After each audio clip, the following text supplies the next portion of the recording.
nombre es Nancy Juana Ramírez, soy directora de la Escuela de Frontera número 6, aquí de Laguna Blanca.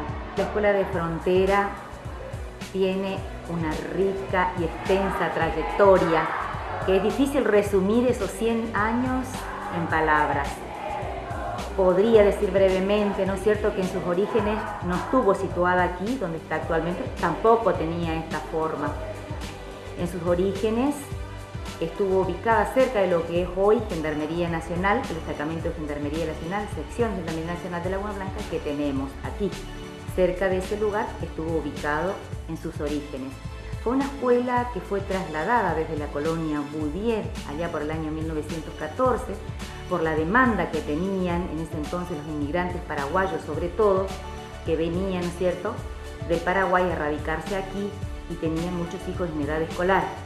Entonces surgió la necesidad de tener una escuela, no había una escuela en la zona, y bueno, hicieron las documentaciones y peticiones correspondientes, en ese entonces, ¿no es cierto?, ante la Nación, al Consejo General de Educación de la Nación, y fue así que la trasladan a la escuela número 22, que era la Escuela Nacional número 22, desde la colonia Bouvier aquí.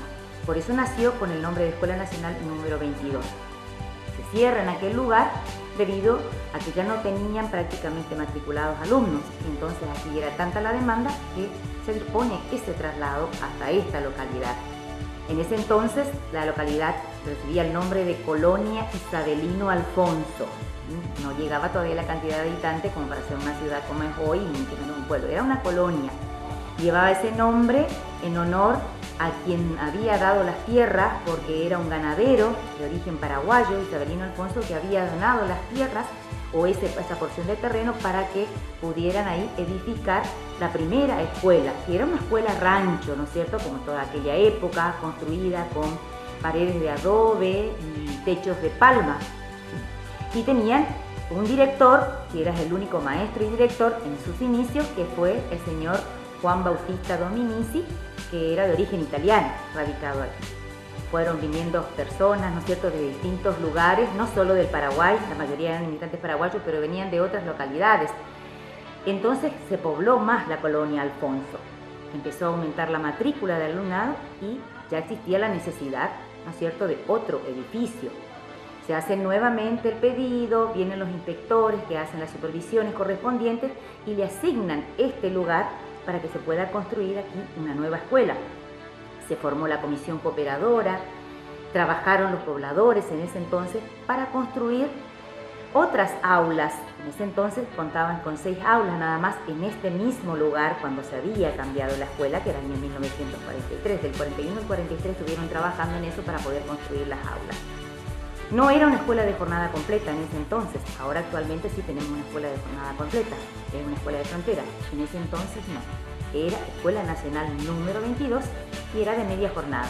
Bueno, así fue creciendo, aumentando la matrícula. Teníamos otros maestros que venían sobre todo de Corrientes. Posteriormente fue creciendo, ¿no es cierto?, la población. Ya después empezaban los edificios públicos, estaba la policía, la gendarmería estuvo antes. Muchos años después estuvo la policía, después se inaugura la plaza, todo en torno a, teníamos el correo también a nivel nacional, y se fue poblando alrededor, y esto pasó a ser prácticamente el centro del pueblo de la colonia en ese entonces.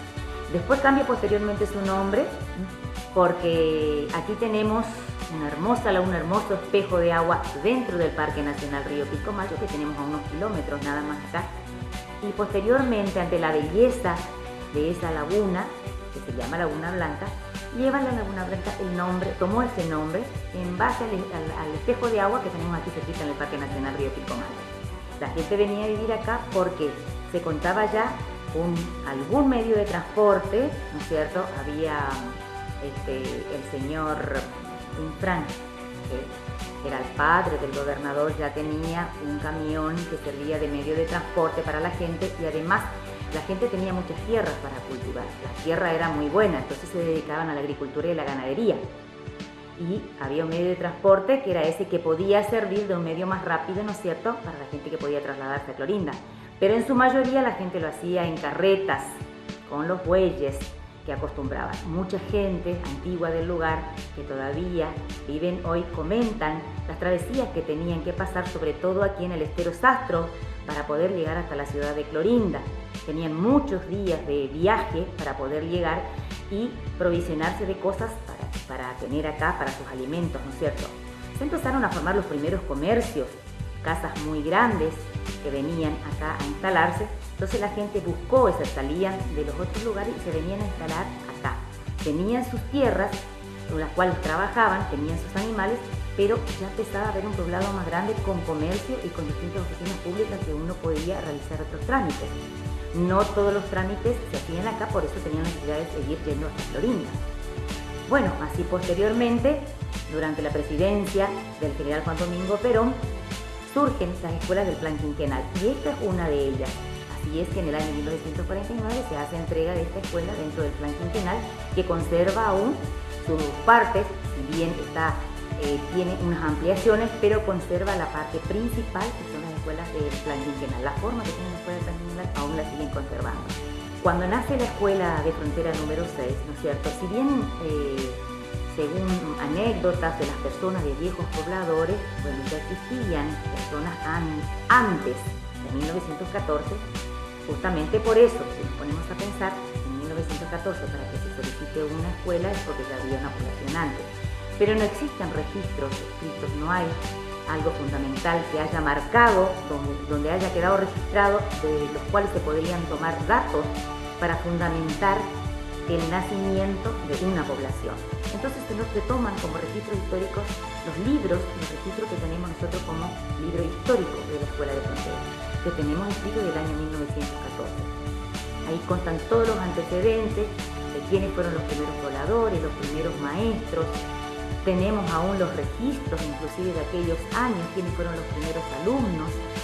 O sea que todo eso está plasmado, ¿no sé? Está documentado. Es el documento que existe en el cual uno puede basarse para después poder fundamentar de por qué nació en aquel año la población de Laguna Blanca. Y se toma como fecha fundacional la fecha de creación de la Escuela de Frontera 6, que es el 22 de junio de 1914. Feliz cumpleaños Laguna Blanca. ¡Feliz cumpleaños Laguna Blanca! ¡Feliz cumpleaños Laguna Blanca!